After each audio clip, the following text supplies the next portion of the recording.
Boa noite, pessoal, tudo bem?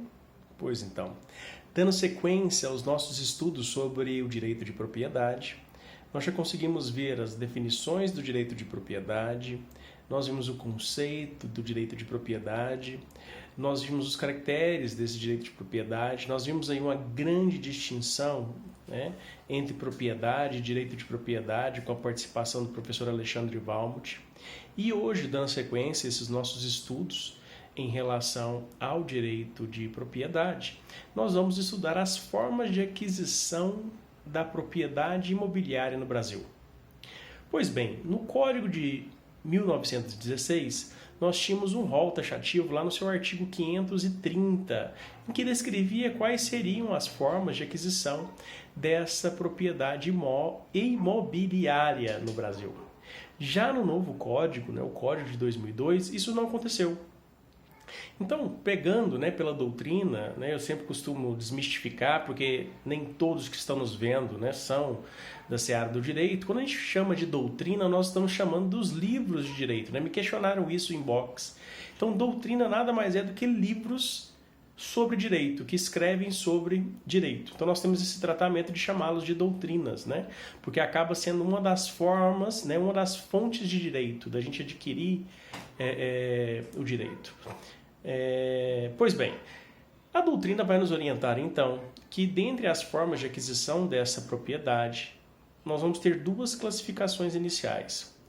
Nós vamos ter a forma de aquisição originária. Nessa forma de aquisição originária, esta propriedade ela vai poder se dar de duas formas. E depois a gente vai tratar de cada uma dessas formas de forma individualizada. Mas a primeira forma seria pela ascensão. Essa ascensão vai se dar também de várias formas, mas só para vocês entenderem. Vamos imaginar o seguinte: eu tinha uma área ali que tinha um rio que passava na minha área. E aí depois esse rio secou.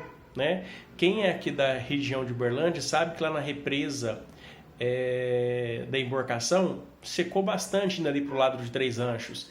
Então o que aconteceu? A pessoa tinha X área de propriedade. Quando houve o recuo dessa área de água, que deixou de estar inundado, essa propriedade acabou passando para o proprietário daquela área onde estava alagada. Então nós vamos chamar isso de uma das formas de aquisição por ascensão. A outra forma é a famosa, tão falada aí, a uso capião. Tá? Então essas duas, a ascensão e a uso capião, são formas de aquisição de propriedade pela via originária.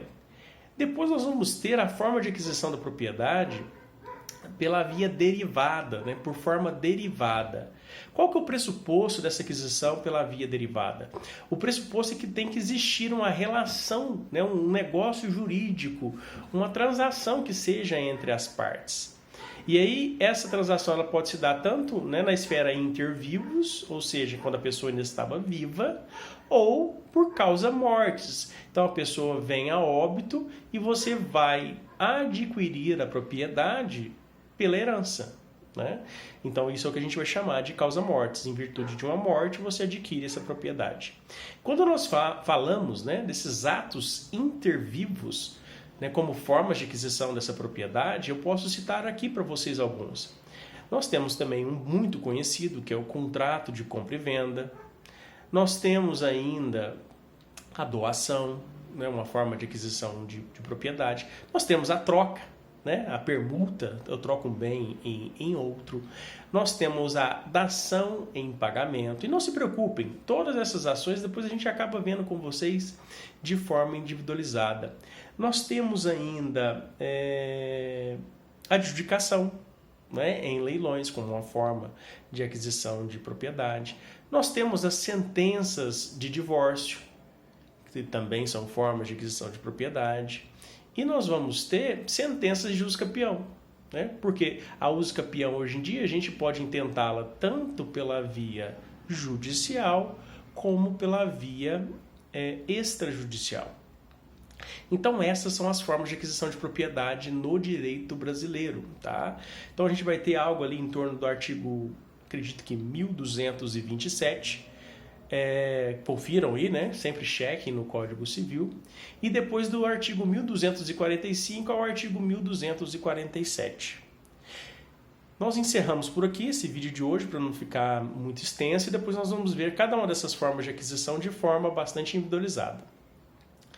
Não se esqueçam, né? Se gostaram, clique em curtir e compartilha. É uma forma de incentivar a gente a seguir aí com esses vídeos. E não se esqueçam, né? Na próxima segunda-feira, dia 25, vamos ter uma live falando justamente sobre crimes na odontologia. Espero vocês. Forte abraço.